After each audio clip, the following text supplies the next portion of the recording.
This is the When Work Isn't Work podcast. This podcast exists to help people reignite the love of what they do in a post-pandemic world. The pandemic gave us a once-in-a-lifetime opportunity to reflect on what is truly important to us in work and in life. I'm your host, Sinead Connolly, co-founder and director of Lotus People, an award-winning Sydney-based recruitment agency.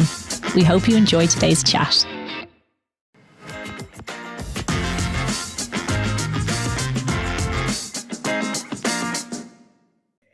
Today, I am joined by Natalie Ranki-Goldman. Natalie is an incredibly impressive human and the definition of a high achiever with a highly successful corporate career, current studies in psychology, and just a few side hustles. Natalie's passion for people and her strong commercial brain has seen her achieve amazing things in her career so far. It has been an absolute pleasure getting to know Natalie over the last few years, and I am so excited for everyone to hear this chat as well. Natalie, welcome. Hi, thanks for having me. Very excited to be here.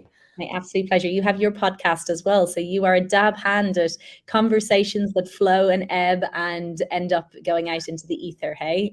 Indeed. Amazing. To kick us off, could you please talk to us about your career to set the tone so everyone gets a bit of a picture? Tell us about your career as it is today. Yeah, look, I mean, I have not taken a very traditional path at all, and I think that's becoming more normal. So, we used to be calling it a career ladder where you would start in a role and you would sort of edge your way up the ladder, and then you would get to a point, and then either you would change, industries or whatnot. But, a career ladder was somewhat quite linear. But really now what I've done is much more of a corporate ladder. So I've been very much all over the place, doing lots of different things. I've been presented with and very much focused around people and leadership, culture and organizational psychology being my background. But then about 8 or 10 years ago, I'd set up my own business. I was really passionate around female entrepreneurship and particularly around accessing capital. At the time, and still till today, there really hasn't been much change. Less than 3% of all VC funding goes to female-funded businesses and startups, and it, unfortunately, really hasn't shifted much. And we're almost at Women's Entrepreneurship Day through the UN. But hopefully we're going to make some better advances. And it was in that situation where I got headhunted to become the CEO of Flex Careers. Now, I'd never been a CEO before. I'd never run an HR tech company. I'd never run a tech company for that matter whatsoever. And as we were just chatting just before in the green room, I think there is a really strong need to be very mindful of our transferable skills. And so that has really actually led me to where I am now at the Department of Education, doing a role which is somewhat different again. But the great thing about my career is that I've always been very open to different opportunities. I would say 2/3 of the roles have either been headhunted or I have seeked out through my own network. Very rarely has it been directly through like Seek or a LinkedIn type thing. It's been through someone like yourself, through a recruiter or through my own network. Because I find that by having a really open and broad network really expands your opportunity to have a really great career. The other thing I would say is I've done, as you've mentioned, a lot of different things. So I've sat on a number of different boards. I've run a number of different events and forums, speaker at forums and conferences. So having a strong personal brand out there has really made a big impact on my career as well. Such a good point, and it's actually something that we haven't spoken about before in our many conversations. We were saying before that this is going to be a recorded version of the chats that we would easily have over coffee or on the phone.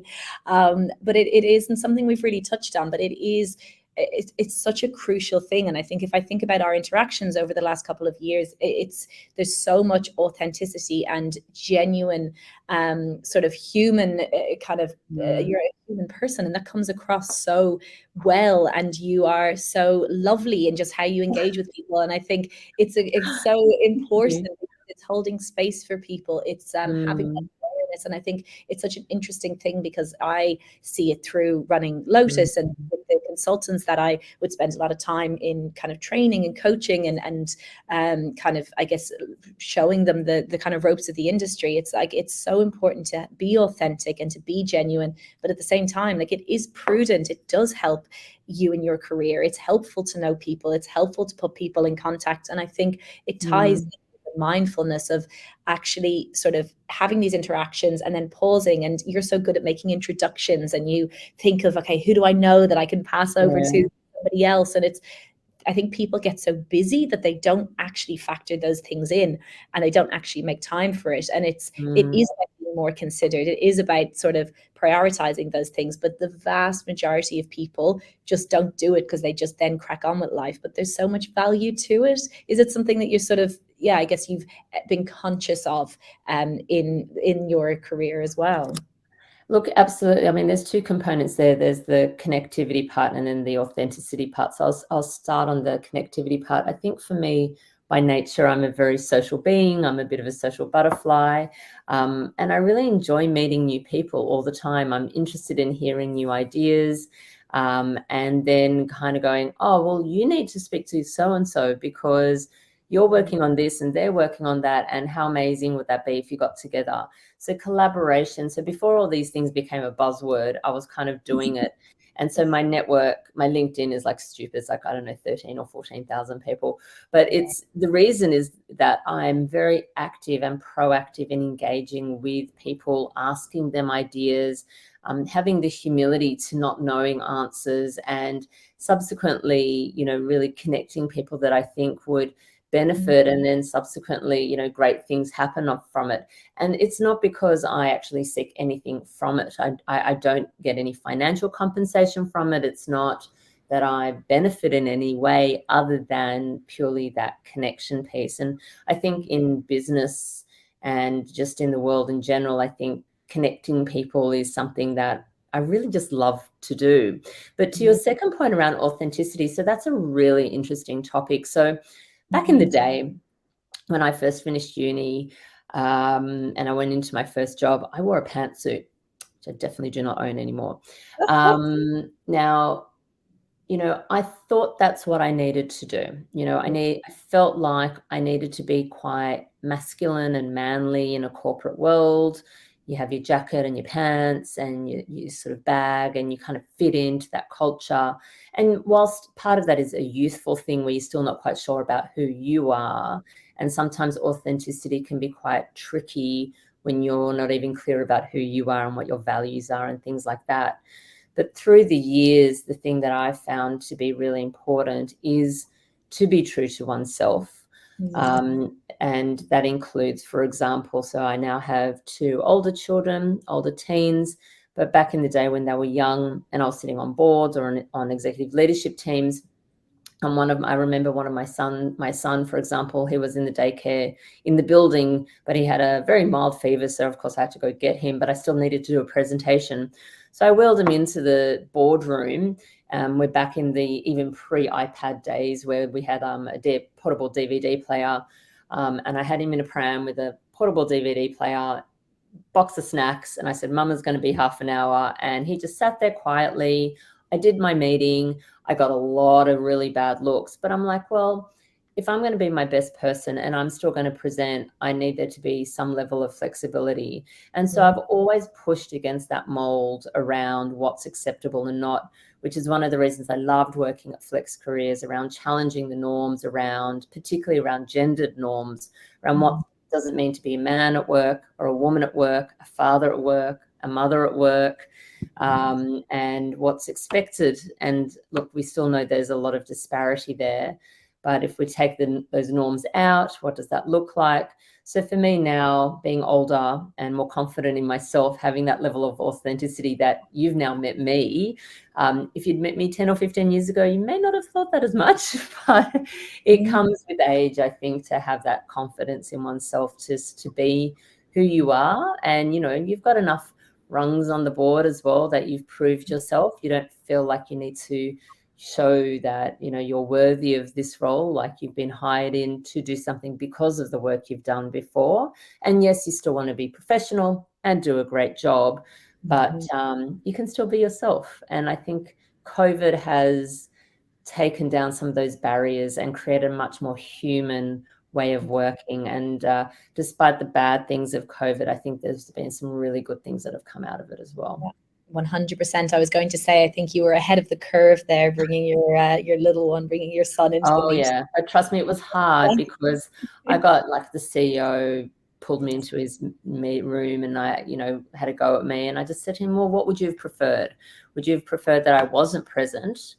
And he said no, but I didn't want the kid in the room. I said, well, he didn't disrupt anyone. He was quiet the whole time. My kids have known forever that mum works and they just adapt.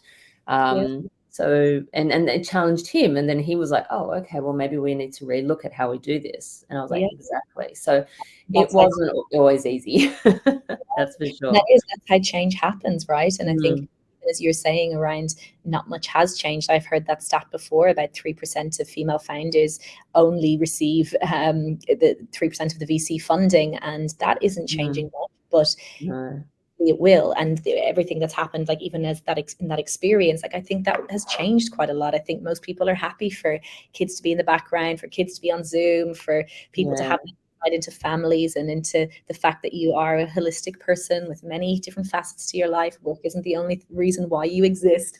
I think a drastic change towards that, which is so good. And I think with the authenticity piece, it's such a good point. And I think it's something that there's a wisdom in knowing that. You said the confidence, and I think the confidence is right. It is a confidence to sort of lean into that, but there's a wisdom in knowing that life is better lived that way as well, that you have more, you will feel more whole, you will feel more joy, you will feel more complete if you do have the ability to show up in every facet of your life. And of course there's a work version, and there's different be a different version of yourself in different scenarios. You're not going to be the same as you would with friends on a Friday night as you would in a meeting on a Monday morning. But at the same time, it's not putting on masks. It's not kind of leaning into super different versions of yourself. And I think in setting up Lotus, I'd come from an agency where it was very corporate, and it was just a lot more, there was a huge emphasis on attire and what clothes we wore and how we were perceived and how we came to work. And I more than once was pulled into a room to say I wasn't wearing the appropriate corporate dress. I was like, I don't know what appropriate corporate dress is. Wow.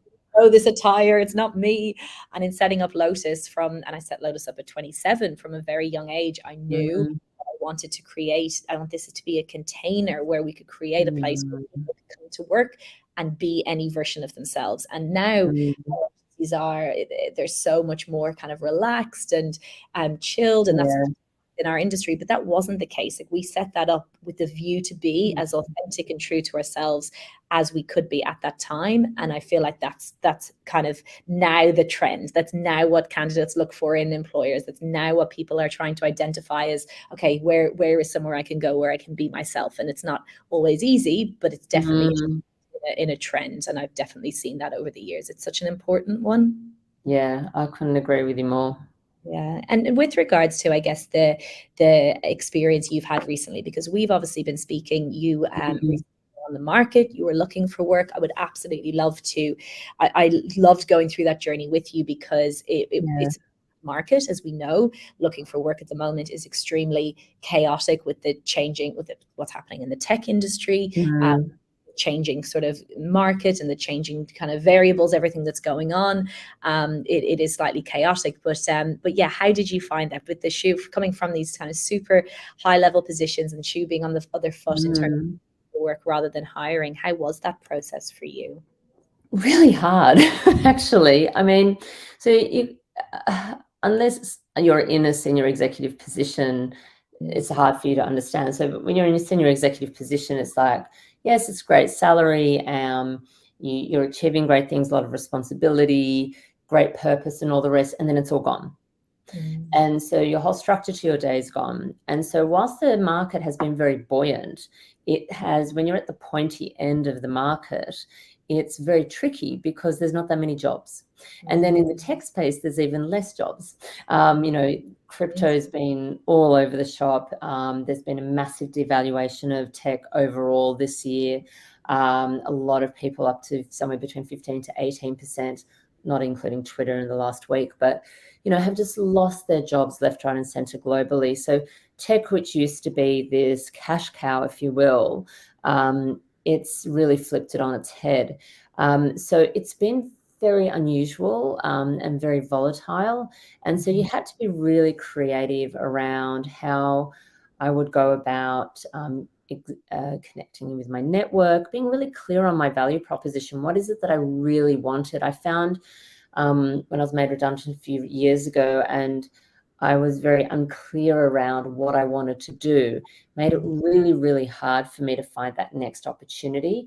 However, once I became really clear on what it is that I wanted, it was, I wouldn't say quite the plug and play, but it definitely was very, very tricky. So I had to be really clear on that. But I also, utilized the time well. I did a lot of exercise, I meditated, and I really took good care of myself, because I think it can be a very, very challenging time when you're looking for a job.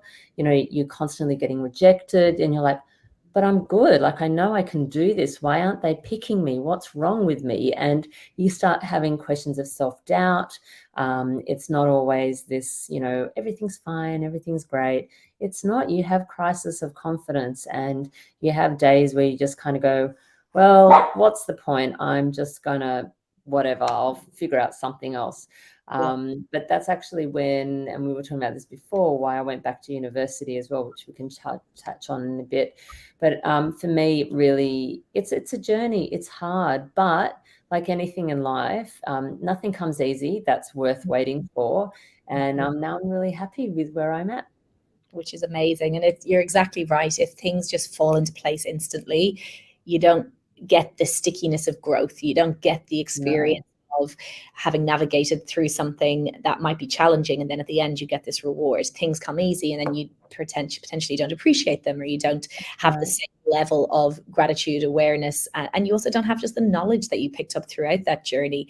It's so important that you sort of experience life in its ups and downs, it's good and bad, before you get to the end result. But it is tricky, and I think it's probably very, as you were touching on before, it's probably very humbling to sort of have that experience, and then even with you going into obviously these senior roles that you're going into, to step into those roles, and anyone that you're interacting with through their job search, like, it just gives you, like, I haven't been a job seeker for so long, but throughout the team, we constantly come together and we're sharing stories about how candidates felt grateful about how we treated them. And we're sharing these kind of feedback, and it really does humble you and make you remember and realize that you are playing such a vital role for us, or playing such a vital role in people's lives, and any support you can give to people in that time where it is a heightened time of vulnerability and, as you said, crisis of confidence, and people are going through so many emotions because they're used to their structure, they're used to their routine, they're used to adding value, having purpose, and when that's stripped away, it can be way more than just your salary being removed. It can have many layers of identity that's sort of tied in with that. And a sense of purpose. I mean, I know it sounds, well, it's not superficial, but to get up every day, to go to work, and you have a rhythm of your day and all the rest, and for that to be then pulled out from underneath of you, and you have to create that yourself, is really, really hard. To motivate yourself, to apply for roles, to speak to your network, to deal with the rejections. There would be some days I just checked out and watched Netflix all day, because I was just like, I just can't even, I'm over it. I just don't think I can handle another rejection. And I got plenty. And it's just hard, and it can be very, I didn't get depressed, but I know people who have, and it's really very, very hard. And on the flip side, having been a leader, or a global chief people officer, or even a leader, when you're making people redundant, it kills me when I have to do that. And it literally makes me feel sick, because I know that this is somebody's livelihood. And so for me, if anyone ever says to me that they just get used to making people redundant, I'm like, I worry about your soul. It's like, you've lost the humanity there, right? And their family, and a whole range of other things as well. Like, this is a very human experience. This is not just we get a job and you lose a job and you find another one. And it's not as simple as that. Some people have to go week to week and go onto Centrelink and figure out what they're going to do with salary. And do they choose to pay electricity and gas, or do they go and buy food? And these are real life questions that a lot of people have to deal with. It's absolutely. not as simple anything. No, I completely agree with you. And it does put me in the mind of, not to digress too much, but about everything that's going on with Twitter at the moment. And he can come in and make these sort of sweeping statements of, if you don't show up in person tomorrow, you're gone. And then it's all of these people who have been let go or locked out, even not even receiving an email, just locked out. And then whole nother podcast. A very quick digression. I'm not coming for Elon Musk today. That's a whole nother conversation. But no, I think what you said there around being clear on what you want in terms of your job search is absolutely crucial. I actually was on a panel webinar recently, and they said, what is the one piece of advice you would give to job seekers? And that is exactly what I said. I think being clear on what you want, being clear on your values, being clear what you want out of an employer and what elements of your role you gain satisfaction from is fundamental. You might know exactly this role within this company, but to have a clear idea of what that search looks like, so that the actions that you take around it just get you to the place of manifesting what you're actually looking for. If you're not clear, then the whole thing can pull you. You can go with the tides of the searching. You can be pulled left, right, and center. And I think that should be your anchor or your guiding light when you are looking for work, and it can really help you to get to where you want to be a lot sooner and a lot faster. So it's good advice, and I think it's definitely something that is very important for anyone looking for work. So as you went through that, now that you're at the other side, is there any learnings from that process that you would kind of go, do you know what? I wish I'd done that. So many learnings. So, well, firstly, the actual process of figuring out what you want to do is really, really hard. Okay. So when you leave, like, let's say you go to uni or TAFE, or even if you go straight into work, you fall into whatever you fall into. So very few of us are really clear. Like, I want to be a doctor. I want to do PR. I want to do coding. Like, some people are really like, know what they want to do.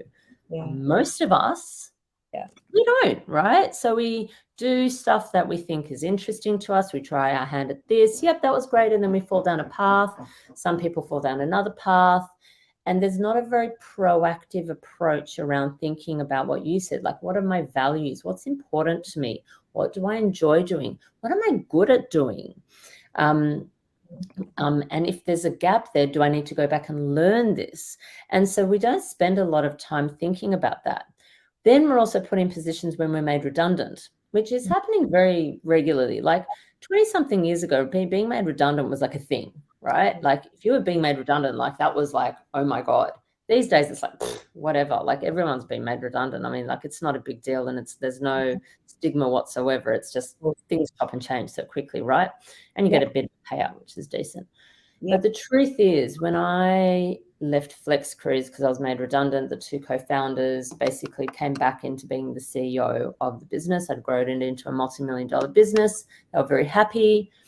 And my whole identity around work was flexible work, leading a tech company, being a female CEO, and then subsequently sitting on a whole lot of boards and panels and doing a whole lot of things around all of that. So when I stopped doing that, I was like, okay, so who am I? And it was almost like, and what do I do now? Do I become another CEO of another tech startup? I didn't want to do that. Okay, so what do you want to do? And it took me a good 18 months to figure out. Now, I was doing like some contracting work and bits and pieces because you need to earn, right? But it took me a long time to figure out what it is that I actually wanted to do. I think I was in a bit of denial for the first year. But stages, right? But there are, career coaches out there. There's books, there's online stuff. I strongly recommend that if you're not sure around, like, if you're not loving your job, it's about thinking about aligning what it is that you love doing. What are you good at doing? What are your values? What's important to you? If you're going to get out of bed and spend time away from your family, friends, and loved ones for the most of the time, because that's what we do with work, even if you get to work from home, what are you prepared to do? Like, what is it that you really want to do? And very few people really do what they love to do. But we have the capacity to do that. It just requires some work and time and effort.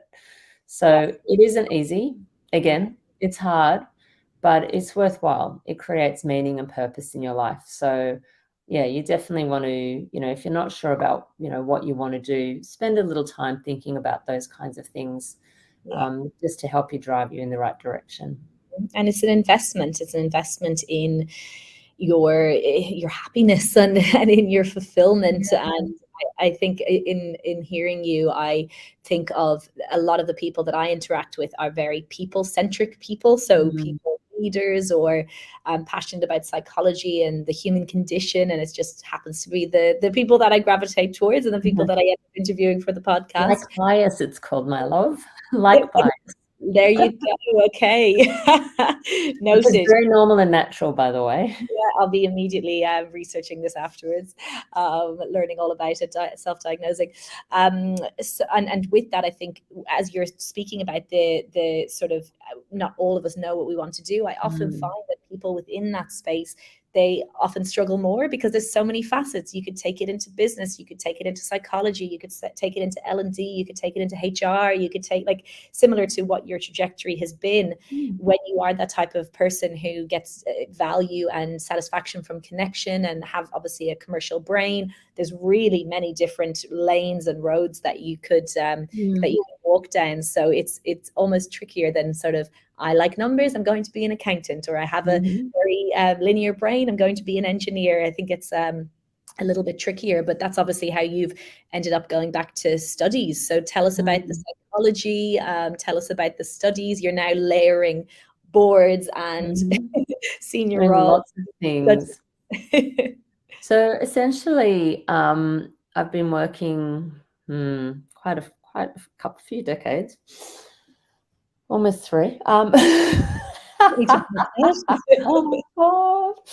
And you were just talking about, you know, not knowing what you're doing. My daughter's literally just finished her HSC and she's waiting to get her results and then knowing what she's going to do. She's taking a gap here, but she's like, I don't know what I wanted to do. And I didn't know what I wanted to do. I just went off and did a social research and policy degree. And then I did a master's in communications, business and psych. And that's where I ended up working because that's what was interesting to me. But you just got to learn, right? And plus back then in the 90s, really now showing my age, you know, tech was not a thing. Like, e-commerce was not a thing. You know, crypto was not, like, a whole range of work that we do now did not exist. Imagine what's going to happen in the next 10 years.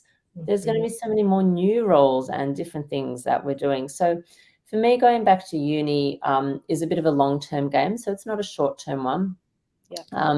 So my thinking is this, that I enjoy working in the corporate space. I really enjoy that whole world. Continuing what I'm doing. But as one does get a little older, I'm thinking, well, do I really want to stay in the corporate space? Like, the boards, I definitely will, because I really enjoy that space. But the whole sort of Monday to Friday kind of working is not really something in an officey / home. Like, it's not, I've done that for a long time. And I think it's time for a change. And now that my kids are finishing school in the next few years, I thought there's a really nice sort of segue to, over the next sort of 5 to 8 years, transition my career into becoming a clinical psychologist / psychotherapist, but also doing, I still want to do, which I still do, like corporate coaching and leadership coaching and things like that, because I still get to keep my finger in the pie in that space that I really enjoy. But I don't have to sort of be in the thick of it all with the politics and all the dramas that happen. I get to sort of the good bits. Because my whole motivation with my work, so something that's always driven me in every job I've ever done, is to make a difference. So whether it's helping people, helping through an organization, in my not-for-profits, it's been very much a key driver. And so psychology is very much all about helping people. So that's been my driving value, and it's just manifested in different ways. Yeah. And again, it's tying back to what we were speaking about earlier, that when you have that clarity on what your driving value is and what you know is important to you. I did some work on this a few years ago, and I know for me that facilitating and creating connection is what I'm all about. I absolutely love it. I think about that most days. It's tied in with the work that I do. It means I garner a lot of satisfaction and meaning from my work, because in the role that I have the ability to connect a lot of people and to facilitate that connection. And so I think when you have that sort of goal and that guide, it will help you in making decisions, which is obviously what we were speaking about earlier. I love so much that you're going back to do that, not only because, as I said to you before, I have an absolute obsession with psychology and all things to do with psych. And if you looked at my reading list and my books and my Audible, it would be like, oh, she's clearly a clinical psychologist. And then it's like, no, just a recruiter. It's a fascination. But what I'd love to know is, in going back and studying, and obviously going back when you've had a lot of a career and you're considering what is essentially an entire shift in a totally different direction, did you have any limiting beliefs around that you had to get over? Was it a hell's yes, this makes sense, I'm doing it? Or was there any sort of navigation around, or do I want to? Is this right? Is this too much of a leap? So it was literally like a 1 second thing. It was very weird. I just had 4 rejections for 4 different roles that I thought one of them would come through. And I thought, I'm home free, it's all good. And all 4 fell through. And I was just having the worst day. Yeah. So it was a sunny day, and I decided I put on my walking gear, and I went, I'm walking. I don't know for how long. I'm just going walking. I need to walk. I need to move. I was feeling really depressed and really down. I wouldn't say depressed, because I wasn't clinically depressed. I was just feeling really sad and really bummed and really like, what am I doing? Like, this is just such a hard slog. How many more rejections can I handle? And being a single mum, and, I have responsibilities. Like, I have to earn, and I needed to sort of get my act together. So I decided to go on this big walk. And then I started having this conversation with myself going, okay, well, what are you doing? What's going on here? No, really, come on. What do you really want to do with your life? Like, do you really want to get these kinds of jobs? Like, what are you asking for? And then I kind of literally just had an aha moment. Like, when I gave myself the space, when I was asking myself these questions, like, what do you want to do with your life? You got a lot of life left in you, and you love working. You love working with people. What are you going to do? And then I was like, well, why don't you just become a clinical psychologist like you've always wanted to? I was like, oh, yeah, okay. That was it. Like, seriously, that was it. However, the challenge part for me was, so I'm now 5 weeks into my course. Yeah. And I had a massive crisis of confidence last week. I was starting to fail. Okay. So thanks for the beautiful introduction of being such a high achiever and doing all these things. And yeah, look, I know I've done some really great stuff, and I've contributed really nicely to a lot of good things, and I've achieved a lot of great things. Failing is not something I generally do, nor in my vocabulary, nor in my general scope of how I see myself. Yeah. I was failing. And I was going, oh my God, what's going on? I don't understand. Like, what am I doing? I'm spending all the hours. I'm following the guides. I'm doing what I'm meant to be doing. So I sat down with my tutor, and I went, if I fail this topic, I can't do my master's, so I may as well give up now. Like, I did the whole, catastrophization in a matter of 30 seconds, right? Go big quickly, get to the end goal of everything falling apart. I give up now. It's too hard. And she said, well, firstly, the first 2 topics we don't count, because we recognize that getting back into studying is hard, particularly when you've got work, children, life, and it's aimed at people who are at that stage, for starters. So it's aimed at people who are moving from one way of working into a new career. So that's the first thing. Secondly, she was very specific about the things that I needed to be doing differently, and reframing my thinking and my paradigms around the fact that this is a scientific course. This isn't just, the humanity science, right? The humanity psych stuff. This is science. And I kind of forgotten that bit. Yeah. And so I was like, oh, yeah. Anyway, so she gave me a few dot points, and through the week I've redid my assignment. I submitted it, and I did really, really well. And look, I think for me, it reminded me, it's really hard to learn anything, full stop. And when you've got a lot of competing other things going on, that was really tricky. But also it's a journey and it's a process, and there'll be ups and downs. It's not smooth sailing. It's not like nothing is.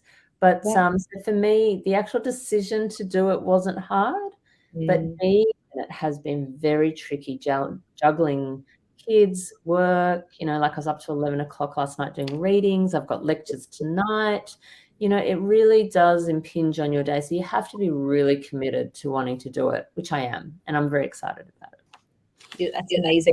And you absolutely need to want it more than the doubt or the effort or the energy or the cognitive load. You need to know, again, that your why and your reason and the purpose and where you get to at the end of it, that has to be so great in order for you to be able to justify navigating the difficulties and the trickiness of adding this massive new thing. And you're right, like psychology is a scientific subject. All of I remember doing my master's in business and psych, the master's that I did a semester of and then dropped out because everything you're describing, I was at a point where I was going, overwhelmed. This is too much. I've been doing statistics and research reports going, oh my God, my brain's going to implode. Like, I don't want to do this. I want to sit in in a room and have couples or a person and talk to them. And why do I need to know about SPS and statistics and scatter plots and no, but you do, but I don't want to do it. I started seeing those and I went, ooh, not so sure about this. Don't know how this is going to go, but no, good on you. It's incredible. And I think there's so much to be learned from those situations where you are sitting in discomfort and you're in a place where you have to have the humility to be a learner and to not know everything. And as you get more and more into your career and as we have more success over the years, you're less often that person. And so there's a huge amount of learning and growth that comes from putting yourself in that position. And I think many people would avoid it on that basis because they're happy and their egos are happy with the growth and with the continuous sort of working their way to a place where they don't feel that discomfort very often. So good on you for doing it. It's it's an amazing thing, and it will be very, very rewarding. And the thing I want to ask you most is how you fit it all in thinking about. Well, I'm an early riser, especially now, being in November, December, the sun's up super, super early. I'm definitely a morning person where I'm really clear and I can get a lot done. And I'm just very organized. And I'm not a procrastinator. Sometimes I can be. I think everyone is. I'm definitely not a perfectionist. I like things to be good, but it doesn't have to be perfect for me. So that saves me time where I say, okay, right, you've got an hour and you're going to do this and you're going to work hard and you're just going to slam through it. And so I'm very good at multitasking in that way as well. And then, like with the house, like we don't have a cleaner. I get my kids to clean the house or put loads of washing on or cook dinners. Sometimes we get things like, home delivered or whatever. Like I try and cut corners in certain ways. But I get my kids very involved with a lot of stuff, changing their beds and things like that. So it's not all on me. I try not to be too hard on myself, though. I'm still learning. But being organized, scheduling things, but most importantly, having fun too, like exercising, taking care of yourself, seeing your friends, spending time with your loved ones, partner, kids, like whatever. Like it's a good mix. But like they say, if you want something done, give it to a busy person. I'm like that. I'm a sponge. But I do also know my limits now. Whilst before, when I was younger, I didn't. Now I'm very comfortable with saying no. No, I don't want to go to your birthday party. Thank you very much for the invitation. However, I can't make it. Sorry. No. It's hard for people to do, and it's such an important thing. It's something that through lockdown I realized during lockdown that although I'm on the introvert extrovert scale. I'm very close to extroversion, but I definitely am an introvert. But I definitely would say close to extroversion, and I would live my life as an extrovert, out all the time, socializing, always out and about, always having various work things. And COVID came, and the quiet and the space was something that I just never even dreamt I would be able to have. And so ever since then, I have been rock solid with my boundaries. I don't socialize during the week.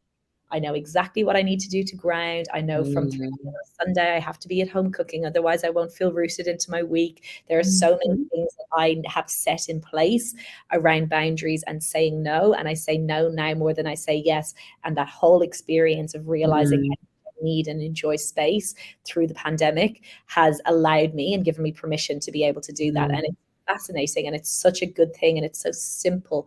But as you've said, being able to say that and getting better at, over the years, and as you sort of grow older, getting better at being able to do that is crucial to having a happy life. Otherwise, you're living for other people and you're giving little pieces of your soul away to every single person who you interact with.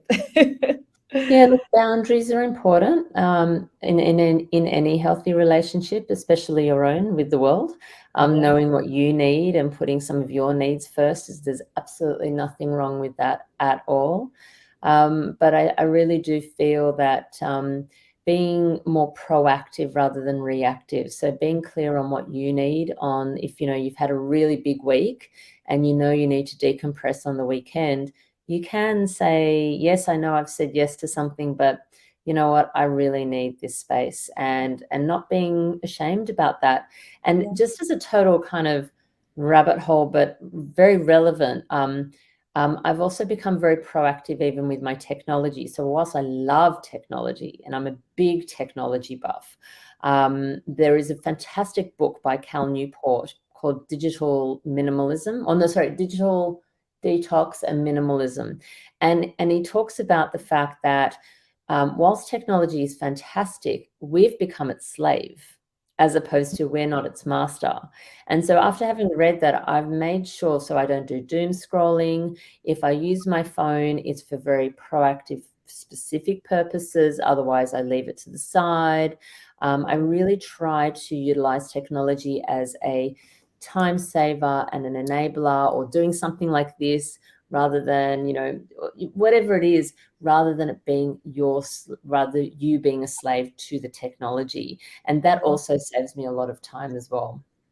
I absolutely love that. And I think as you're describing all of that, the phrase that came to mind is letting life happen to you. And I think so many of us, life happens and things happen, and we're a victim of our circumstances and a victim of our situation, where I think if we can pull out of that, like we were speaking about at the start, and be considered and be mindful and make choices, everything. We can't white knuckle grip life, but if we have a clear direction and a clear set of values to live by, and have an idea of where we want to go, then things sort of fall into place around it in the weavy, windy, mad way that life does. It doesn't. It's never here, but I do think you can squeeze more of the juice out of life, and you can squeeze more from it, rather than feeling like shit's just happening around you every other day. You're just where you ended up because life pulled you in that direction. Exactly. No, that's so true. I love that. I'm definitely going to check that out. I feel very strongly about that. Part of my evolution as a human is to just chuck my phone in a river and just get rid of it. Less and less and less. Do not disturb is my absolute favorite button on my phone. I use it regularly. I have it auto timed, so it pops up in the evenings. I just love it. The less notifications, the better. The less phone activity. Oh yeah, I have no pop-ups and no dings, no nothing. Like, I engage when it's good for me. But the only thing that I have on my phone, if it is on the do not disturb, is that you can, for example, like anyone who's important, like children or parents or somebody your partner, that you want them to get through to you, you can have them as an override, but everybody else you can block out. Yeah, okay. I haven't done that, so no one can get me. So apparently no one is that important. maybe if I have kids one day, then that'll be the one I'll let through. Fair enough. No, I totally get that.